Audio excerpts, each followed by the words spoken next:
Storytime with Duane Moore, guest Lem Waggoner Jr., podcast episode 3.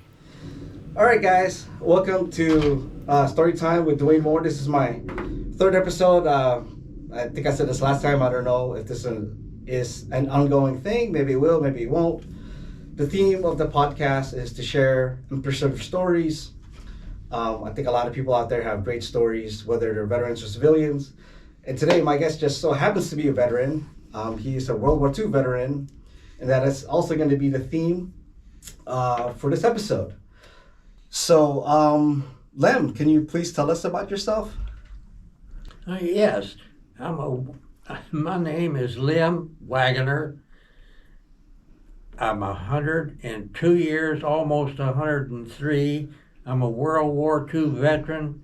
I've been married and had 6 children, and here I am.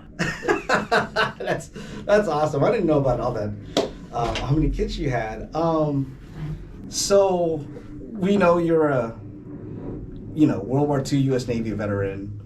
Why did you join the Navy? Like, what was the inflection point? I joined the Navy because of the war broke out in World War II, and I was working in Amarillo doing work in sheds where they stored shells, and I went home on a Sunday morning, and my mother come running out of the house hollering, "The Japanese have attacked the United States." And I said, "Mom, I'm going to go join the Navy." Oh my God. That's amazing. That's almost like when 9/11 happened, when we got attacked, there was a lot of stories like that. So it's awesome and very patriotic to hear that kind of stuff. Especially on the war that's not really covered too much. Did you have a lot of friends or family in the military?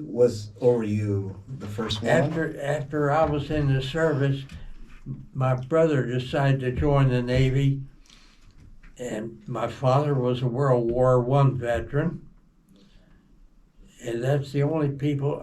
I did have one friend that joined the Navy with me, and he went his way, and I went mine. That's all I know. Oh, you kind of lost touch with him. Yeah, I lost touch completely. Where was boot camp at? I'm also a Navy veteran, and by the time I got to boot camp, it was only in Chicago, or north of Chicago. My boot camp was here in San Diego at the destroyer base. And from the destroyer base, the officer comes in and says, "You graduated." He says, "What's your goal in the Navy?" I said, "To improve the Navy." and for some reason or another, he called an officer, and they talked to me a while, and he says, "Meet me here tomorrow." And I met him, and he takes me down, and we go on a train clear to the Great Lakes in Chicago. And I get there and I wait. An officer comes around and he says, I'm taking you someplace." He didn't tell me where. He took me to a school. He said, "You're going to go to school here." I went to school. I graduated. I waited for an officer, and he came along, and he takes me clear back here to San Diego, and I wait around, and they put me in school here. One day, the officer come in, and he says, "Send that man to the door." And I go to the door, and this officer meets me there, and he says, "Come with me to the office." I go to the office. He tells me, "You've got 2 choices. The war has ended, and you've got 2 choices. One is to go." So this was in boot camp. No, well, let's back up. So boot camp was in San Diego. Yes. What was your job in the Navy? I was A gunner's mate. Gunner's mate. So Yeah. a GM. Yeah, gunner's Yeah. GM. I've had a few good GM buddies in the Navy, and can you please explain to us kind of what the job of that is? I mean, I know, but people that aren't familiar with the Navy are not going to know. What did GMs do? Well, first thing, we learn how to take the guns apart, put them back together, so we know when something went wrong, we know what to do. Okay, was it just like handguns, or were they kind of like the weaponry on battleships? We also handguns, machine guns, Oh. and the 5-inch. We learned how to work on the component that run the gun. Wow. The 5-inch, is that on the destroyer? Is that like the shell size? I don't know much about guns. This happened to be on a troop ship. They had 5-inch guns mounted on the bow. Oh, okay. So it's kind of more for, it sounds like it's more for defense than offense. Yeah. Okay. Yeah. I guess it makes sense. You know, that's the one thing people don't really understand about the Navy too much. Is most of us are technicians, most of us are mechanics, and we fix things, and that's what you did. Yeah. During that time. The Navy back then is different than what it is today. Oh, I bet. Yeah. Where did you get stationed at? So you joined, you went to boot camp, and where did you get stationed at in World War II? Well, I was stationed here in San Diego for a while, and after I completed my time here, they sent me to the Great Lakes to I don't know, some kind of a gunnery school there. So, And then, well, we kind of talked about this a little bit before. You said you had gotten stationed in the Philippines? yeah, and then later when I finished in the Great Lakes, they sent me back to San Diego for a while, and then I went to Samar and Guywan. I was stationed there in the Philippines. Yeah. So I'm. This is the part where I have like a lot of interest in it. When you were in the Philippines, I'd like to know what your day-to-day life was like. You know, what time you woke up, what, where you went to go eat, like how was that whole thing? So I guess I'll start off with let me just start off. Okay. When I was stationed out here in San Diego, I had to wake up at 4:45, and if I wasn't in my car by 5:15, I was not going to be on the ship by 07. What time did you have to wake up? What was like your routine? The best I can remember in the Philippines, I'm up at sunset or sun up. And it kind of varied. Sometimes 5 o'clock, sometimes 5:30. The sun come out, and that's when my day started. And chow line opened at 6 o'clock sharp. Oh, sharp. Yeah, of course it's going to be sharp for the military. Yeah. And how long, like, so nowadays, you know what's going to be served maybe for like the next week or month. Did you guys have any idea, or was it like, hey, I'll just show up and whatever they have? We had no idea. Oh, wow. No. You ate whatever they served. And most of the time it was on a shingle. Oh yeah. I guess that's like bread, right? Yes. Yeah, that's not very nutritious. It's toasted bread. There's a war going on. It's like, here's some bread. Like, wait a second, that's not. I don't know if that's enough to keep me. I enjoyed it, every bit of it. What on when I was on the ship on like Sundays when we could afford to do it. It didn't happen all the time. Sometimes they would give us pancakes or omelets, and it's just not something you got all the time. Like personalized omelets, I guess. Was there anything like that during that time to boost morale? Where they're like, hey, every Sunday we're gonna give you guys omelets or fruit or I don't know. No, yeah. You just ate whatever they Oh my could God. come up with. So, as I mentioned, I was on the ship, and if we didn't like what was being served in the galley, or if it didn't fit people's dietary needs, people would go to the ship store. Was there like a store like that No. on base? Oh my God. No. When you went through the chow line, that was it. Oh wow. Man, that's hardcore. Yes, it was. It was all good to me. I enjoyed it. Yeah. And, And what time was dinner, or is it called lunch? 12 o'clock, sharp. Oh wow, that's pretty early. Yeah. This might be kind of like a technical, not a technical question, but from the time was the line number long, or was there ever like, hey, you only got like 30 minutes to eat? Because I've definitely experienced that in my career, where we were just under so much work, or we had so much work to do. My bosses would be like, yeah, you can go eat, but you got like 30 minutes at the most. It's like, well, it takes 5 minutes to walk down. It takes 10 minutes to go through the line. And it takes 10 minutes to go back up to the, to the top of the carrier. Did you ever find yourself like having to quickly eat? Was that a thing, or were you able to sit down and enjoy the meals? I usually found a place to sit.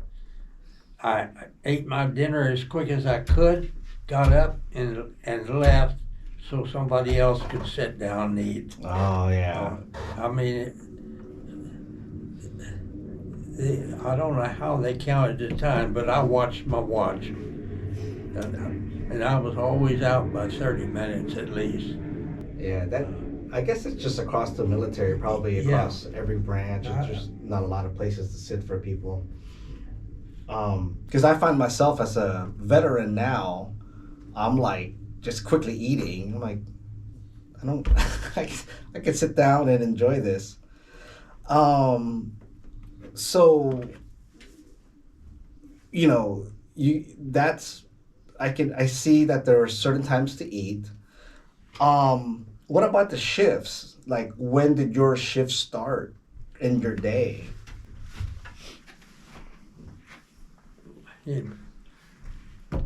Well, as far as I know, 6 o'clock, everything started at 6. Oh. And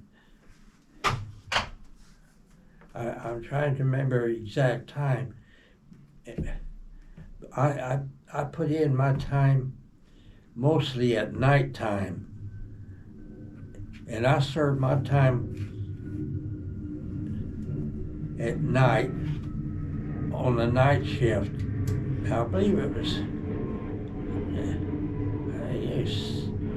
7 or 8 o'clock at night until around 4 in the morning. That was... It sounds like you didn't get much sleep if you wanted to eat in the morning, huh? Yeah. Because you did most of your work at night. Was there... what was the reason that you worked nights? The job that I had with the Navy was using all these machines that had to be done at nighttime. What do you call those? You've said it to me before. It's a projector. Projector. Yeah. Yeah, because I used a projector to flash objects on the wall so I could paint them. And that's what they taught the kids from, the sailors. So instead of like, so this is a classroom setting, and instead of like maybe learning from a book. Yeah. They're looking at the walls Right. during their Because class.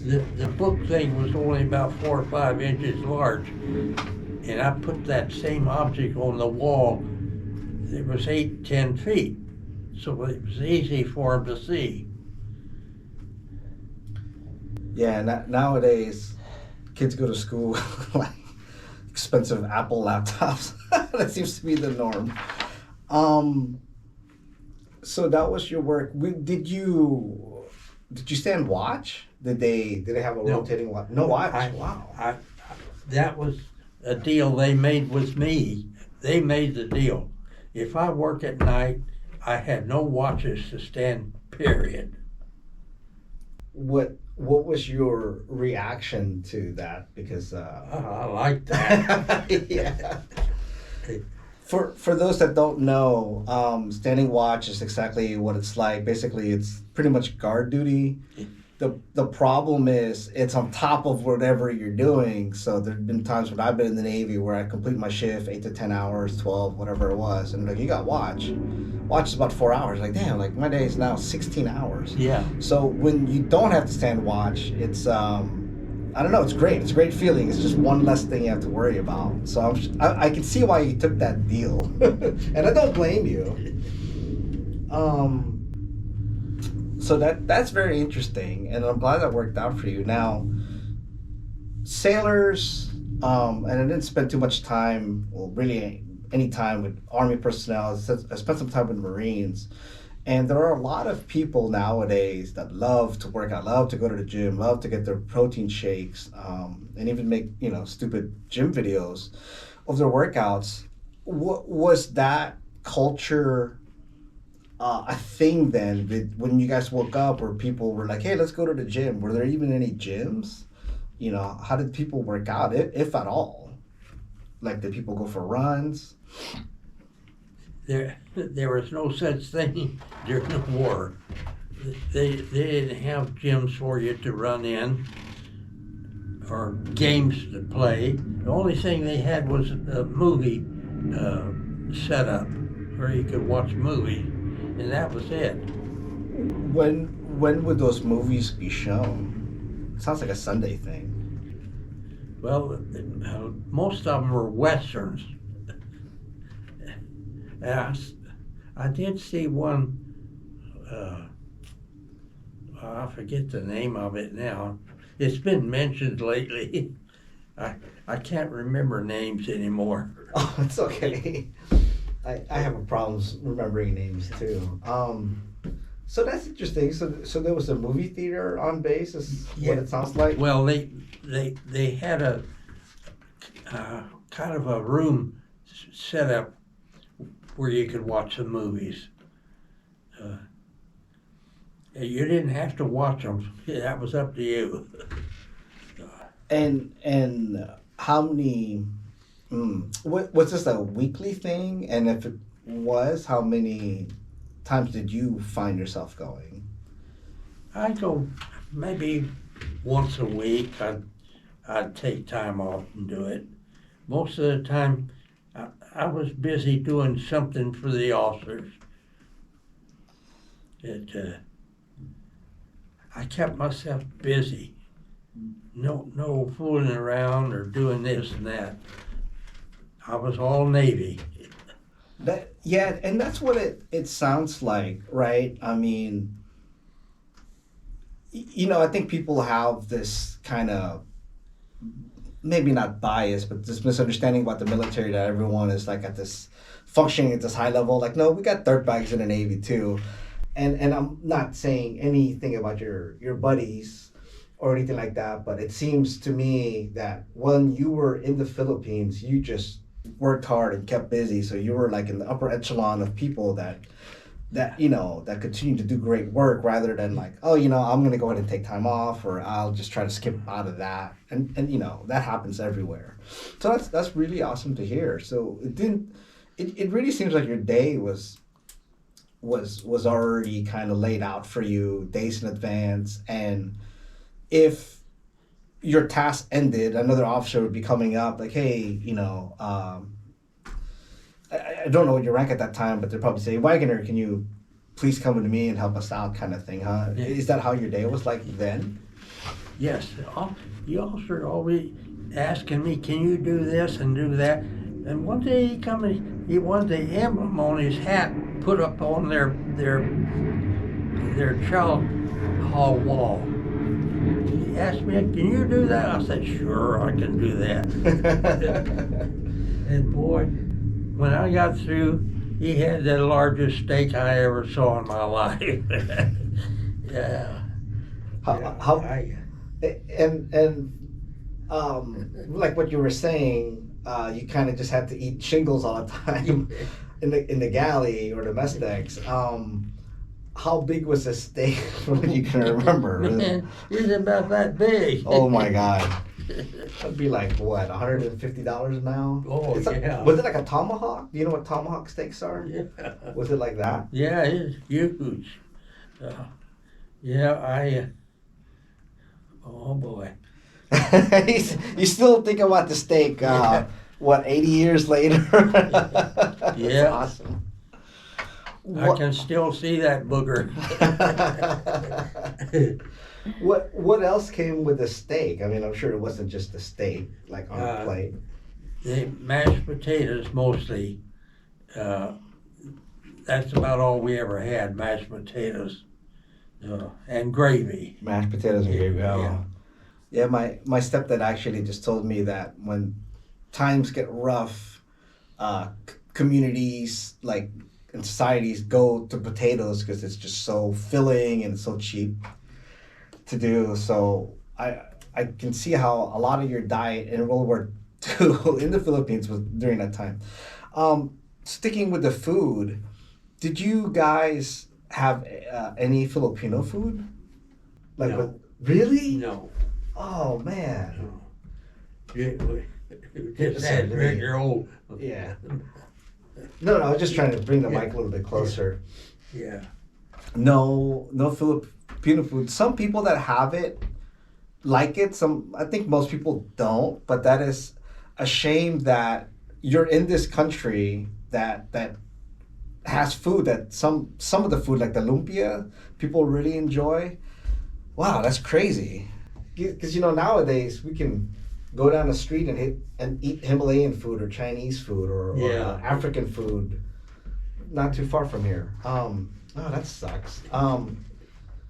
Just seems so simple. We're so spoiled with what we have nowadays.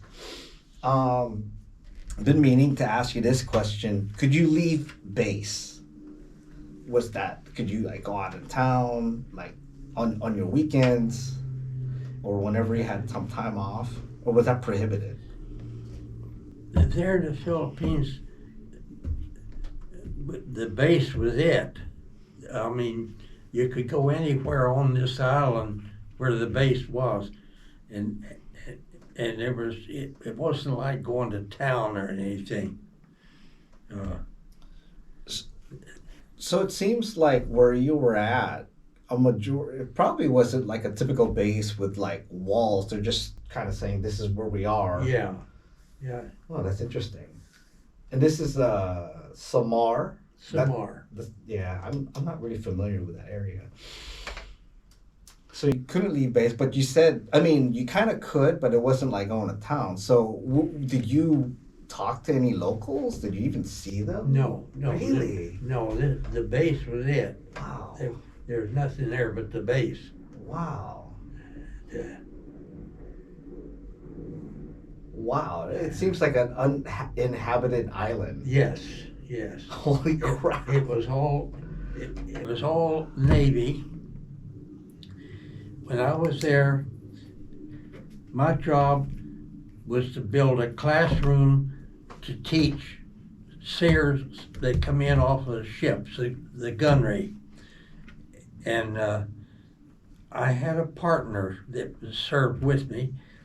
And one day we were working in this building. We were building a gunnery setup. We had a 5-inch gun, a 3-inch, a 20 millimeter, and then some 50 caliber automatic weapons. And we'd set that up on a concrete base, and we were building bleachers for the students to sit on. And this officer comes in, and he calls me aside, and he tells me, Lem, he says, I got 2 propositions for you. I said, yes. He says, one, you can go to Japan, occupation of Japan. Oh, he says, and by the way, the war ended, and that's why I'm here. You can either do that, you served your papers, you have enough points to go home to a wife and a little baby. We've already checked with them. And he says, I know what you're going to say. You're going to go home. And I said, you're right. And he says, well, in a few days, we'll have your orders, and that's it. You'll take off. What's interesting to me, so here in San Diego, we had that earthquake, maybe 2-3 weeks ago, and what had happened is I got a text on my phone, said there was an earthquake. I'm like, what earthquake? And then I felt my car shake a little bit. I'm like, okay, maybe I should get out of my car. I got a text before I felt the earthquake. I've never experienced that in my life, which just shows you how far the communication technology has occurred. And we're learning things in real time from conflicts half a world away in Ukraine and Russia, in the Gaza Strip. And what's interesting is that an officer came to you and told you that the war ended, which does make sense. What I'm saying is nowadays, people can look at their phones before official communication can come down the chain of command. Was there any communication with the outside world? Like, did you guys have a payphone that you could use, or a radio to listen to? Being this was the 40s, there's probably no TV. We had no television. We had no phones. And the only way you could communicate was in person. And what about letters? Were there... you could write letters, and there's no such thing as getting the telephone and talking on it. Yeah. Or a speaker of any kind. And the letters probably took it takes months. Days. Oh, days. Okay. They would still... I've heard that they would come out of order. So yeah, that's just so interesting. I think if you took like a 10-year-old now and be like, okay, live the day without your phone, without TV, without internet, they'll go bonkers. Yeah. But people obviously lived like that back then. Wow. So that's how you found out about how the war ended. Yeah. So you said you guys were outside. What uniform was he wearing? Was he wearing like a khaki uniform, or was it just like a work uniform? Like, did you have any idea what this gentleman was going to tell you when they said the war ended? Because that's a big news. When we were on a base like that, you either wore your blues or dungarees. Dungarees. Oh, your dress blues? Yeah. Whoa. Yeah. Most of the time, we just use dungarees, and they're blue. Yeah. By the time I got in the Navy, they were being phased out, so I was never issued them. So I gotta ask, what was it? So this officer tells you the war ends. This is obviously a big deal. Did you, how did you feel when they told you that? Were you like, oh my God? Like, yeah. This is it? Oh boy. Now I go home. But I didn't know at the time that I could. But what I did, my buddies signed up for the Navy. They signed up for 4 years.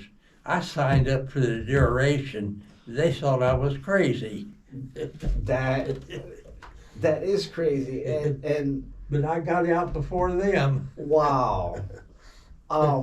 When you mean duration, was it like on a piece of paper? It's like, was it like a checkbox? You're like, I'll check this box or this. Oh no, no, it was written out Yeah. in a form, regular form, Yeah. and you signed it. It's like a contract. Wow, that because nowadays it's not. Well, for one, there's no war going on, but it was never given that option.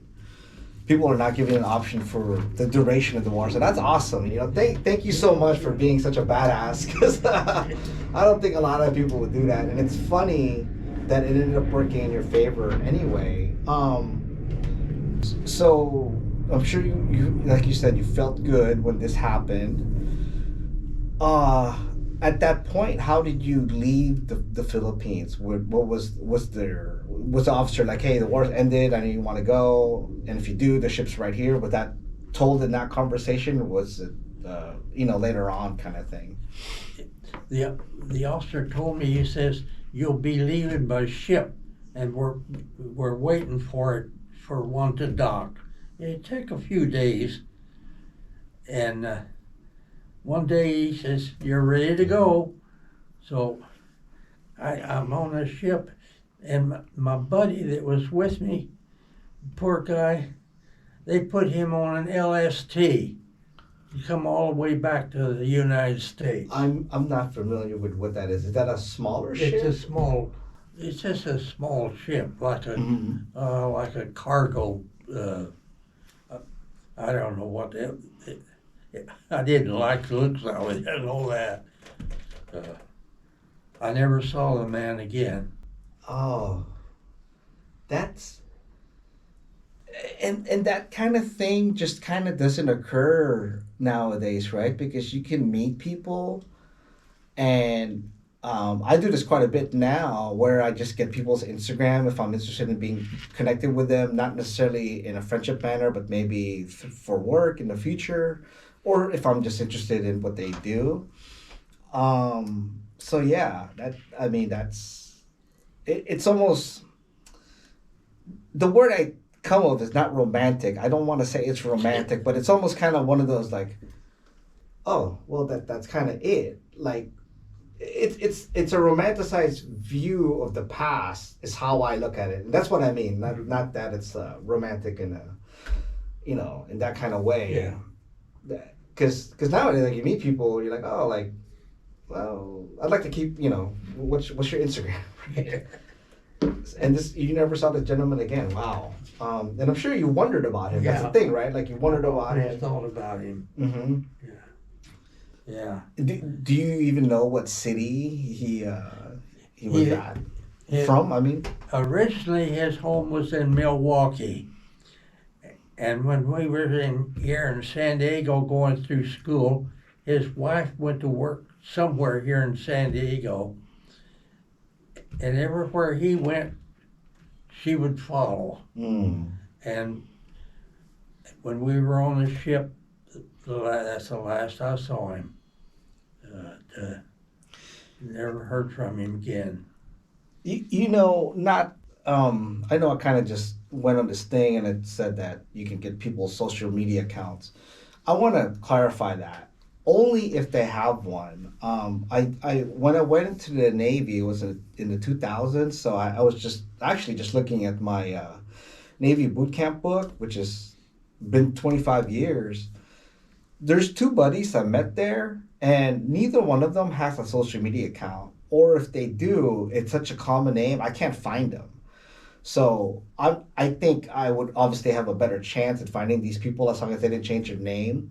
But I too have buddies in the Navy in the beginning part where I'm like, I wonder where they are. As time went on, as technology got to be more connected and affordable and democratized, I was able to keep in touch with people. But in my boot camp days, so I can empathize with you there. So you got on the ship. And obviously, this is a country half a world away or a third of the world away. How did it get back to the U.S.? How did you get back to San Diego? When I left the Philippines, the the ship went all the way to, I can never remember that place, Rhode Island. Mm-hmm. And from Rhode Island, it went up to New Hampshire and Vermont. So just to stop you for a sec, obviously that's on the East Coast, so you guys went through the Panama Canal. Yeah. Oh, that's amazing. I've always wanted to go through there just to see what it's like. Well, and from New Hampshire, they took off. They went across the top of the United States to Canada, and then from Canada to Alaska, and then they rode the current all the way down to San Francisco, and that's where I got off of that ship. Went to I got what they call it, the recruiting office. That's where I got my discharge from the Navy, and they gave me tickets to catch a train and a bus back to San Diego. And I come into San Diego and got on a bus and I went home and knocked on the door, and my wife answered the door, and was she shocked. She didn't know I was coming home. So there I am, and here I am today. This was 19, I'm guessing 45, 46? It was in 1945 I came home. And it's 2025. That's literally 80 years ago, if my math is correct. Yeah. Right? That's awesome. Wow. I feel like I kind of asked this earlier, but did you, aside from that one gentleman, was there anyone, did you keep in contact with anyone at all, actually? No. No? The only person I ever wrote to was my wife. I didn't have anyone else. I did have a brother that was in the Navy, and I didn't know it until we come home from our discharge that he was right exactly where I was at all the time. I didn't know it. He didn't know where I was either. Really? Yeah. He was in the Philippines? Yeah. In that island? Yeah. Holy crap. Yeah. He was younger than me.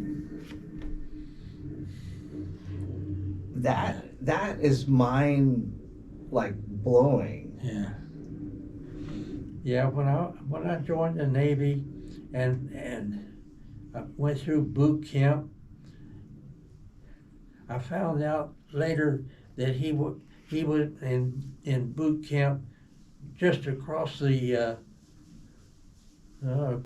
bay over here from North Island. Coronado?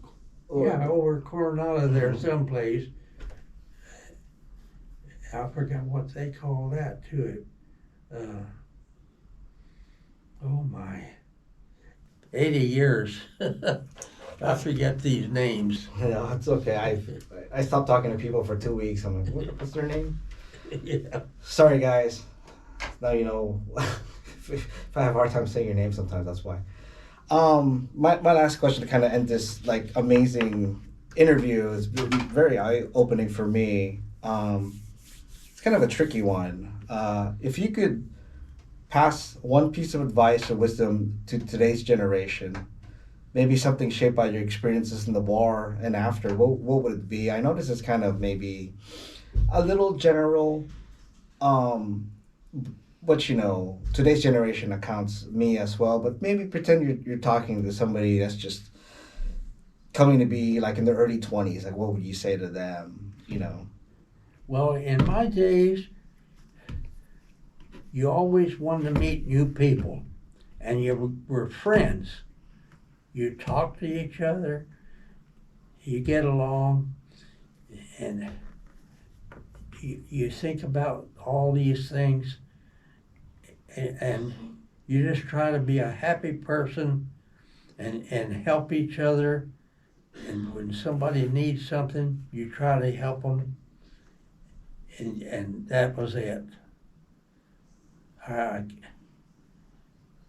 can't think of anything more.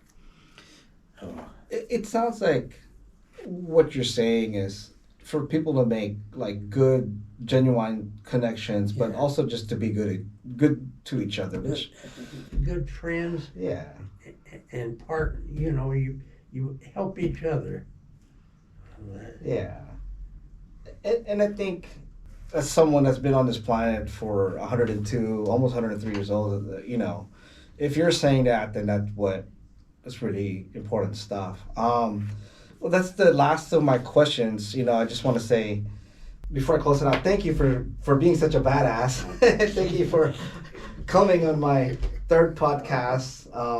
I don't know if there's many World War II podcast episodes out there, but I'm sure there are, and hopefully there'll be more. I think what I got out of you is whenever people think about war or combat, there is this like bias that everyone was in combat, and don't quote me on this, but I did read something like only maybe 20 to 30% of the people in Vietnam saw combat, and then there's this whole group of people that never did. But it's not to take anything away from them, and I think stories like yours need to be out there to kind of combat that bias, because you had no idea where you were going to go until towards the end, but at that point the war was over, so it doesn't it makes a lot of sense that you would come back home to San Diego.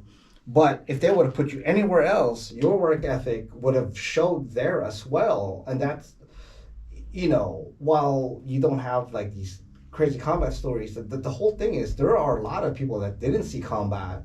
But it's not to say you guys did not contribute to the war and effort and beating the bad guys back then. So that's a big deal, right? And just like nowadays in the OEF, OIF, Operation New Dawn conflicts, not everyone saw war or combat either. I myself, even though I was a part of those conflicts, because I'm a Navy guy, but does that mean that my contributions were not good enough? Like I don't necessarily think so, but everyone, what I'm trying to say is everyone has a piece to this.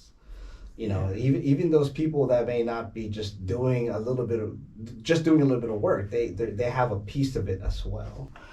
Yeah, So, I don't know. I took everything serious, mm-hmm. and as far as the work is concerned, I wasn't at war with anyone. Mm-hmm. I was there to do what I wanted to do, and what the Navy wanted me to do is to help the other sailors, and that's what I did. Yeah, no, and that's awesome, and I think this is the beauty of podcasting. It's kind of a low cost to entry to getting these stories out there. And I mean, this is great. I was born in the Philippines. I'm Filipino American. Grew up in LA, but I don't know much about Samar. I didn't until you said it, and I'd like to learn more about it. But that is gonna be the end of the episode. If you guys like what you see, hit that like button, subscribe. Hopefully, there's gonna be more. I don't know. But I do like this form of storytelling, and we're gonna say goodbye for now. So Goodbye. Bye. Thank you.